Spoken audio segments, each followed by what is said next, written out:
क्यों होती है ज्योतिर्लिंग और शिवलिंग की पूजा? शिवलिंग पर ही जल क्यों चढ़ाया जाता है? बोल बम क्यों कहा जाता है? इसका क्या महत्व है? किस 6 पुराण में शिव की अभ्यर्थना की गई है? हड़प्पा और मोहनजोदड़ो के उत्खनन में शिव से संबंधित क्या मिला था? पार्थिव शिवलिंग किसे कहते हैं? ज्योतिर्लिंग में कौन सा तत्व शिवलिंग से अधिक है? प्रणाम, नमस्कार, वंदे मातरम। मैं गजेंद्र प्रसाद मधुबनी से आपका भाई, और आज फिर मैं आपके पास उपस्थित हुआ हूँ। बहुत ही अच्छा लगता है आपसे मिलकर। और आज हम सभी बातें करेंगे शिवलिंग और ज्योतिर्लिंग पे। शिवलिंग पर ही जल क्यों चढ़ाया जाता है? विभिन्न तरह की जिज्ञासा है जिसका समाधान साहब श्री के द्वारा किया गया है, और इसको जानने के लिए आपको निश्चित रूप से आपको अनमिल आखर पढ़ना चाहिए। तो आइए आगे बढ़ते हैं। अभी हम सभी जानेंगे कि शिवलिंग पर ही जल क्यों चढ़ाया जाता है, और ये जिज्ञासा साहब श्री से उनके निवास स्थान पर कुछ गुरु भाई बहन ने पूछा था कि साहब श्री शिवलिंग और ज्योतिर्लिंग की पूजा के विषय में बताया जाए। ये बात पूछ ही रहे थे कि किसी ने उन्हें एक जिज्ञासा और बताया, एक जिज्ञासा और पूछा कि शिवलिंग पर ही जल क्यों चढ़ाया जाता है। जिज्ञासा तो बहुत ही उलझा हुआ था, लेकिन साहब श्री कहें प्रश्न का उत्तर गहन होने के साथ विशद था। साहब को समझते देर नहीं लगी कि वहाँ बैठे लोगों के मानसिक और धार्मिक तल पर आकर के ही इसे समझाया जा सकता है, ऐसे नहीं समझाया जा सकता है। तो साहब श्री कहें कि 18 पुराणों में 6 पुराण भगवान शिव की अभ्यर्थना में लिखे गए हैं, यानी शिव का गुणगान लिखा गया है। ये हैं शिव पुराण, लिंग पुराण, स्कंद पुराण, कूर्म पुराण, मत्स्य पुराण और ब्रह्मांड पुराण। ये 6 पुराण हैं। इन्हीं 6 पुराणों में 12 ज्योतिर्लिंग का वर्णन है। वाराणसी का विश्वेश्वर लिंग इन सब में प्रधान है।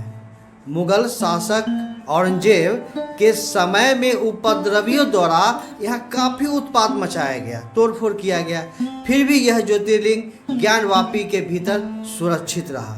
ज्ञानवापी के भीतर सुरक्षित रहा। वपन शब्द का अर्थ होता है रोपना। रोपना जैसे खेत में किसान बीज रोपते हैं। ज्ञानवापी शब्द का अर्थ है ज्ञान का बीज बोया जाना। इसके कारण ही वाराणसी में शिव मंदिर को ज्ञानवापी नाम से जाना जाता है। उज्जैन का महाकालेश्वर भी ज्योतिर्लिंग है। एक ज्योतिर्लिंग गुजरात के सोमनाथ में है।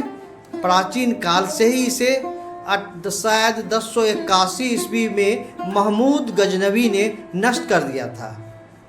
महमूद गजनवी जो मुगल शासक था, इसे नष्ट कर दिया था। इतिहास बताता है कि इस मंदिर को लूटने की कोशिश में उसने कई बार आक्रमण किया, एक बार नहीं कई बार। साहब कहते हैं देवघर का शिवलिंग भी ज्योतिर्लिंग है।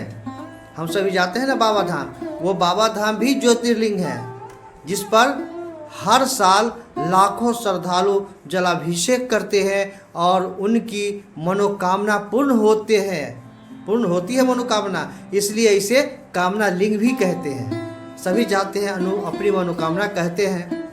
साहब श्री हरिनानंद जी इतिहास के विद्यार्थी रहे थे। आज का प्रश्न ऐसा ही था जहां इतिहास को खंगालना था। वे समझाते हुए कहते हैं, कौन? साहब श्री। वैदिक सभ्यता के पूर्व सिंधु घाटी सभ्यता के हड़प्पा एवं मोहनजोदड़ो के उत्खनन में शिवलिंग की पूजा के अवशेष मिले हैं। पुरातन काल की बात है, हड़प्पा और मोहनजोदड़ो के समय की। महाभारत में भी लिंग पूजा का प्रचुर उल्लेख मिला है। हम स्वीकार करने को विवश है कि प्राचीनतम काल में ही शिव की पूजा लिंग के रूप में चलती आई है। हिमालय के मानसरोवर और कैलाश से कन्याकुमारी तक असंख्य शिवलिंगों की स्थापना हुई है। शिवलिंग की स्थापना विभिन्न जगहों पे बहुत सारी हुई है। पौराणिक दृष्टि से लिंग के प्रथम प्रादुर्भाव मतलब प्रथम बार का उल्लेख शिव पुराण और लिंग पुराण में दिया गया है। शिवलिंग और ज्योतिर्लिंग पर इसकी जानकारी के सभी हतपर्व थे। जानकारी जो साहब दे रहे थे, इस पर सभी हतपर्व थे। अब बारी थी कि क्यों शिवलिंग पर हजारों साल से जलार्पण होता है, यानी हम सभी शिवलिंग पर ही जल क्यों चढ़ाते हैं। सावन माह में अनगिनत लोगों के द्वारा जलाभिषेक किया जाता है। जहाँ भी शिवलिंग है वहाँ जलाभिषेक किया जाता है। वे लोग सभी बोल बम का उच्चारण करते हैं, बोल बम बोल बम। जैसे ही साहब ने बोल बम कहना, एक साथ 2-4 गुरु भाई बहन बीच में बोल पड़े कि अच्छा सर, शिवलिंग पर जल चढ़ाने वाले कांवरिया लोग बोल बम क्यों बोलते हैं। ये जिज्ञासा आ गई साहब श्री के सामने, साहब श्री हरिंद्र जी के सामने। लोगों के बीच से उछल कर आए इस सवाल पर ये कुछ सेकंड के लिए रुके, पर हंसते हुए कहें, अरे भाई, बम शब्द का जल का बीज मंत्र बंग है, जिसका लोगों ने ठेठ भाषा में उच्चारण ही बम कर दिया है। ठेठ भाषा में उच्चारण ही बम कर दिया है। वैसे अब बम का अर्थ महादेव ही माना जाता है। बम का अर्थ महादेव ही माना जाता है। जैसे पृथ्वी तत्व का बीज मंत्र लंग है, वायु का बीज मंत्र यंग है, अग्नि का बीज मंत्र रंग और आकाश का बीज मंत्र हंग है। ये सभी बीज मंत्र हैं। यह मान्य है कि मनुष्य के जीवन में 5 तत्वों की भूमिका है, 5 तत्वों की। हमारा मन और शरीर सभी घटनाओं से प्रभावित होता है। इसी कड़ी में 5 तत्व भी आते हैं। शरीर क्या अपितु संसार ही आता है। शरीर को कौन कहे, पूरा संसार आता है इस 5 तत्व में। शिव से सानिध्य लाभ के उपरांत ही सुखद परिवर्तन संभव है।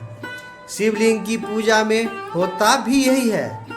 जल को उसके बीज मंत्र बम यानी बम से आवेशित किया जाता है। हम लोग कहते हैं बोल बम, इससे जल आवेशित होता है। व्यक्ति शिव भाव से जलार्पण करता है। शिवलिंग पर जैसे ही आवेशित जल अर्पित किया जाता है, शेष तत्वों से तरंगे उठती है और जल अर्पित करने वाले को प्रभावित करती है। जल अर्पित करने वाले को प्रभावित करती है। सामने बैठे लोगों से उन्होंने पूछा, अब समझे या नहीं। साहब श्री पूछे समझे या नहीं। ये आगे कहते हैं साहब श्री, आदमी दुख नहीं चाहता, उसी कामना सुख की होती है, फिर भी दुख हो जाती है। जलार्पण करने से बहुधा मनोवांछित सुख प्राप्त हो जाते हैं। मिट्टी से बने शिवलिंग को पार्थिव शिवलिंग कहते हैं। ये भी हम लोग जाने कि पार्थिव शिवलिंग किसे कहते हैं। अनेकों प्रकार के शिवलिंग की व्याख्या किताबों में मिलती है।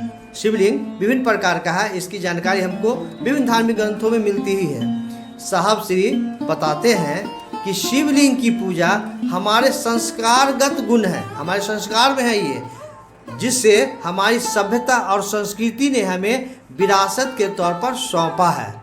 कोई पूजा अभ्यर्थना बेकार नहीं होती, कोई भी पूजा बेकार नहीं होती। हाँ, हम उसका निरूपण कैसे करते हैं यह महत्वपूर्ण होता है। हम उसका निरूपण कैसे करते हैं यह महत्वपूर्ण होता है। आध्यात्मिक विकास में ज्योतिर्लिंग अपेक्षाकृत अधिक सहायक है, क्योंकि इसमें अग्नि तत्व की प्रधानता है। अग्नि तत्व की प्रधानता है, ऊर्ध्वमुखी है।